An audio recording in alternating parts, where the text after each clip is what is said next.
It's not that deep. A phrase that has been making its rounds throughout all forms of media that can't help but be spoken by undesirable meatheads. It's almost like a disease or a plague that, once spoken, kills any chance of taking a person's opinion about any topic seriously. If it's not obvious from the beginning, I hate the phrase for two reasons, honestly. Because not only is it a good way to rage bait somebody on a topic that they're deeply passionate about, but also it's slowly killing character understanding and reading comprehension and media comprehension in general as we know it. For instance, the other day I was watching an Instagram reel, which is the same one that inspired this rant, and it was about Batman, where this interviewee asked if Batman should keep his no-kill rule or if he should just throw it away altogether. And the interviewee answered in this very elegant explanation where it's deeper than that, where Batman can't kill because psychologically when his parents died when he was 8, something broke in him and told him that he must preserve life at any cost. So you put a gun in his hand and he can't fire said gun. Gorgeous explanation, right? And so me being the curious, whimsical guy that I am, I wanted to see what the comment section said. And so I scroll, and I come across this one that genuinely pissed me off to the point to where I had to walk around my house and scream. It's not that deep. Batman wouldn't be Batman without his rogues gallery. If he kills him, the end. And sure, if we want to get into the sales logistics of it, if Batman were to kill all of his main rogues gallery, you wouldn't get probably as much comic sales because you don't have as many recognizable faces and big bads. But some people want new villains, and it'd be cool to see how they write new villains. Anyways, that's off topic. But that's not the question that's being asked, right? You're being asked a character analysis. Why should Batman kill or shouldn't he? Not why doesn't Batman kill? Should Batman kill or shouldn't he? Instead, the commenter took the question into an industrial standpoint about comic sales, when you're missing the whole point, when the question is about what the story is trying to convey to you, the reader.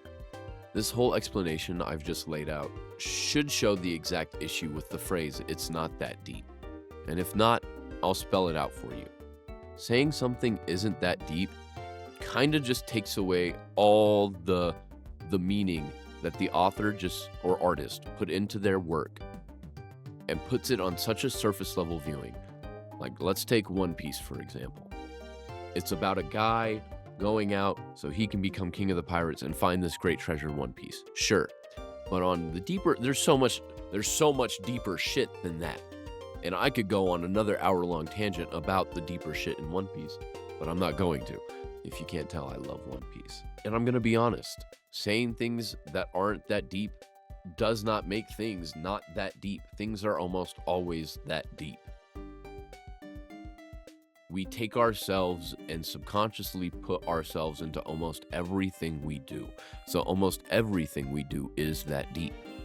Whether that be nature versus nurture, or of wanting to express yourself, or wanting to get a thought out, you know what I mean?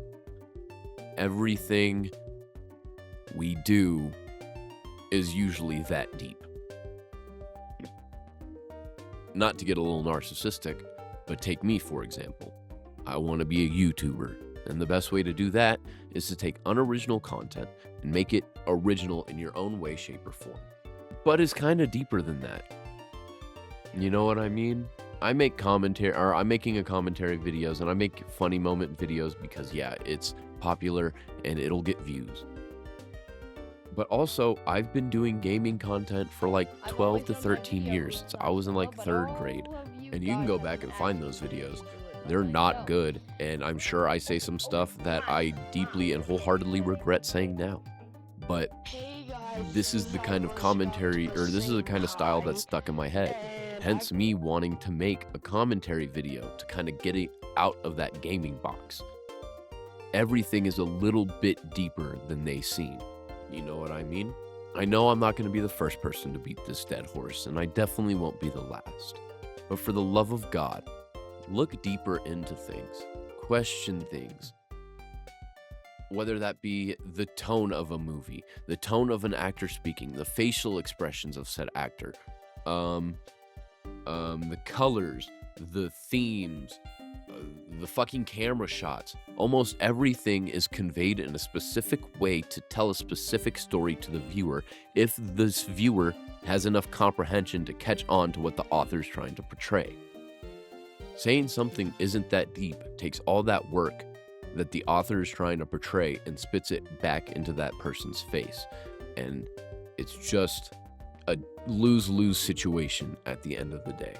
So, to make a long story short, if you come away with any of this, next time you listen to your favorite music album, watch your favorite movie, play, TV show, musical, read your favorite book, comic, graphic novel, manga, ask questions, look a little deeper, and God knows, maybe you'll find an answer to a situation that you've been going through, or just appreciate stuff just a little bit more. Anyways, if you guys liked the video, the rant, whatever, comment, subscribe, like, do all that fun stuff. I love you guys very much. I'll talk to you later. Bye-bye. Take me, for example. On the surface level, I want to become a YouTuber. And the best way to do that is to... Do you mind?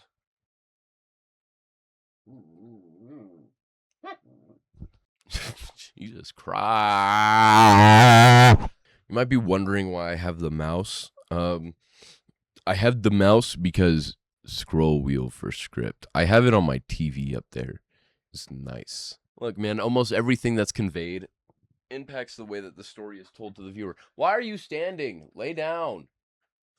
Okay, I'm going to re-record this whole session because he's... Stop chewing on my couch. No. If it's 60, it's just... 60, you know? 6'7". Be happy. You need to call this number now if you want to check it out.